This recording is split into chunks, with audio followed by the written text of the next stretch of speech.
আজকে যার সঙ্গে আমি আলাপ করিয়ে দেব তিনি একজন হেড মাস্টারমশাই। আপনাকে এখন যা বর্তমান পরিস্থিতি তাতে স্কিলফুল হতেই হবে। একদম। আমি আমার জায়গা থেকে দেখেছি, আমি 24 বছর এই শিক্ষকতার পেশাতে আছি। আমি পরীক্ষা দিয়ে চাকরি পেয়েছি। এখন এমন পর্যায়ে চলে গেছে, সেই আবার পরীক্ষা দিয়ে আমাকে চাকরিটা বাঁচাতে হবে।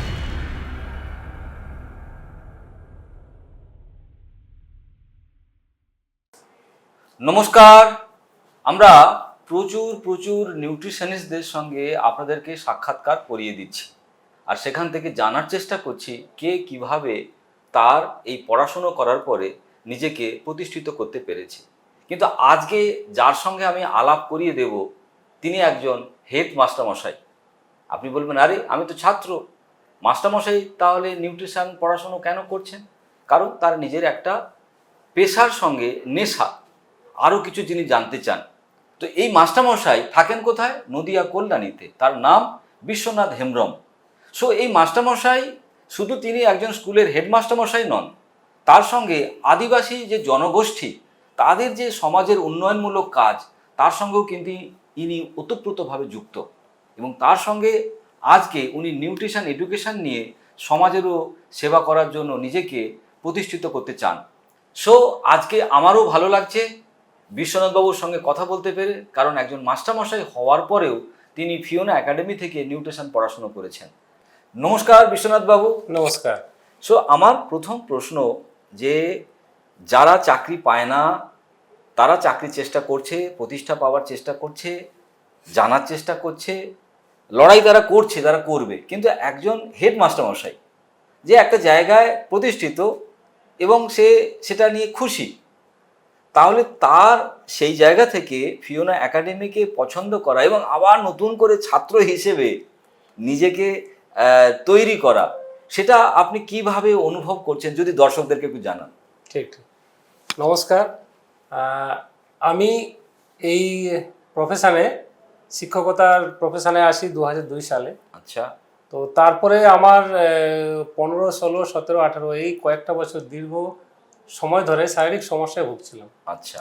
আর মনের একটা জায়গা থেকে আমি এটা উপলব্ধি করেছিলাম যে আমি যদি ওষুধের ওপর ডিপেন্ড করি তাহলে কিন্তু আমি সুস্থ থাকবো না। তো সেই জায়গা থেকে আমার একটা খোঁজ শুরু হয়। বলে না যে যে খোঁজে সেই পায়, সে পায়, মানে যে বোঝে সে খোঁজে, একদম, আর যে খোঁজে সে পায়।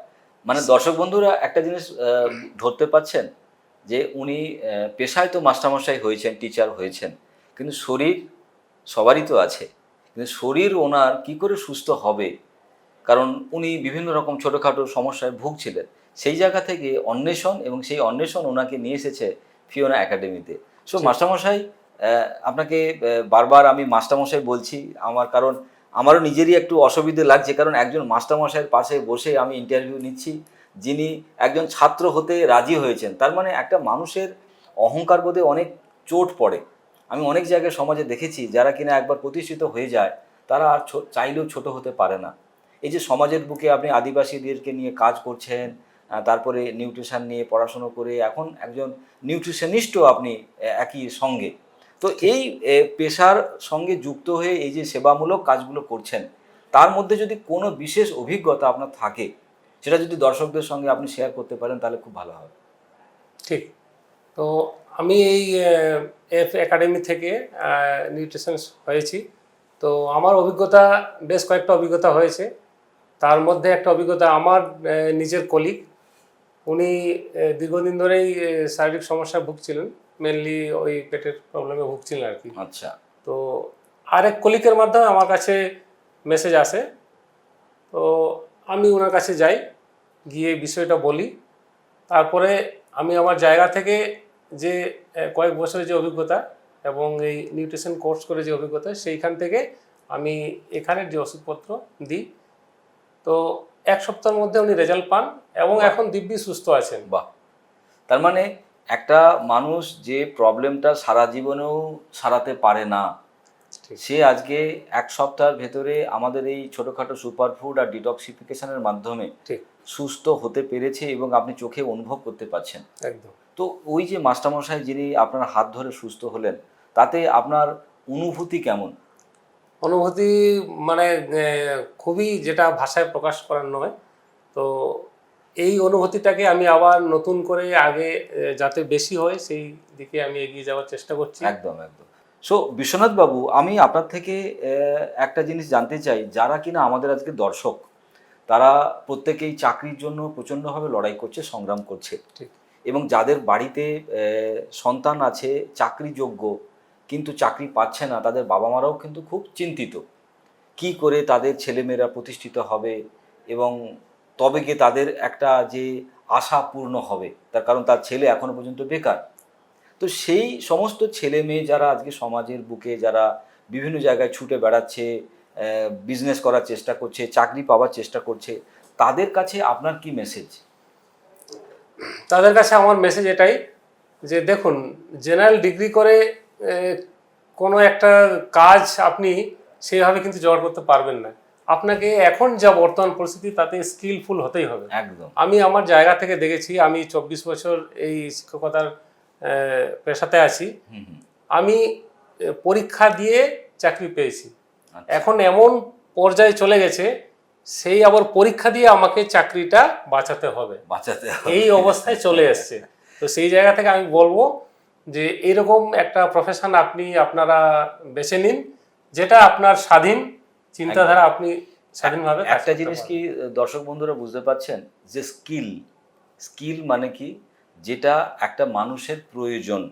আপনার কাছে কতগুলো সার্টিফিকেট আছে, কোন কোন ইউনিভার্সিটির ডিগ্রি আছে, সেটা কিন্তু বড় কথা নয়। তার মানে ভালো করে বোঝার চেষ্টা করুন, যারা ডিগ্রি নিয়ে বাড়িতে বসে আছেন, অমুক কলেজ, তুমুক ইউনিভার্সিটি, বিভিন্ন রকম ধরনের MA BA বা বিভিন্ন রকম ধরনের MBA কোর্স যারা আজকে করেছেন, বা কম্পিউটারের ডিগ্রি নিয়ে যারা বসে আছেন, সত্যি সত্যি তারা কিন্তু জীবনে প্রতিষ্ঠিত হতে পারবেন না। তার কারণ পৃথিবী কি চায়? পৃথিবী চায় স্কিল। আপনি হাতে কলমে কি করতে পারেন। আজকে ফিওনা একাডেমি সেই কাজটাই করায়, হাতে কলমে আপনি এই কাজটা শিখবেন 9 মাস ধরে, আপনাকে প্র্যাকটিস করানো হবে। তারপরে গিয়ে আপনাকে সমাজে আমাদের বিভিন্ন রকম ধরনের সিনিয়র যারা নিউট্রিশনিস্ট, তারা আপনাকে কিভাবে কাজটা করতে হবে সেগুলো শিখিয়ে দেবে। তারপরে আপনি এই কাজটার মাধ্যমে নিজেকে প্রতিষ্ঠিত করতে পারবেন। সো বিশ্বনাথ বাবুর কথা সত্যি সত্যি খুব বড্ড পরিষ্কার। আচ্ছা বিশ্বনাথ বাবু, এই যে আপনি আদিবাসী গোষ্ঠীর ওপরে কাজ করছেন, আদিবাসী মানুষরা তারা সাধারণ মানুষের থেকে সুস্থ বেশি, না তারা একটু বেশি অসুস্থ? আপনার কি মনে হয়? এখন দেখুন, এখন যেভাবে মানুষ জীবনযাপন করছে, হ্যাঁ, সেই জায়গায় আলাদা করে বলার উপায় বলা নেই। মুশকিল। তার কারণ আগে কি হতো, আদিবাসী সমাজ তারা একদম। একটা নিজেরা একটা দলগতভাবে তারা সমাজের একটা কি বলে আলাদাভাবে তারা বসবাস করতো।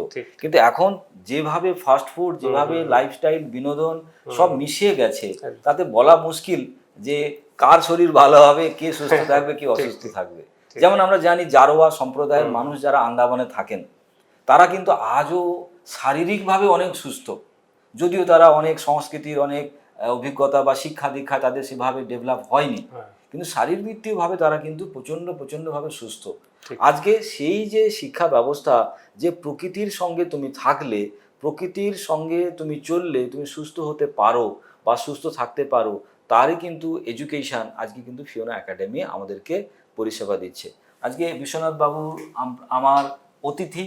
সো বিশ্বনাথ বাবুকে আমি আমার একটা লেখা বই দ্য র ফুড লাইফ, মানে জীবনে বেঁচে থাকতে গেলে কাঁচা খাবার কিভাবে আপনাকে সুস্থ রাখতে পারে, সমস্ত রোগ মুক্ত রাখতে পারে, আমি সেই বইটা আজকে বিশ্বনাথ বাবুকে উপহার দিতে চাই। বিশ্বনাথ বাবু, আমার তরফ থেকে ছোট্ট একটা উপহার।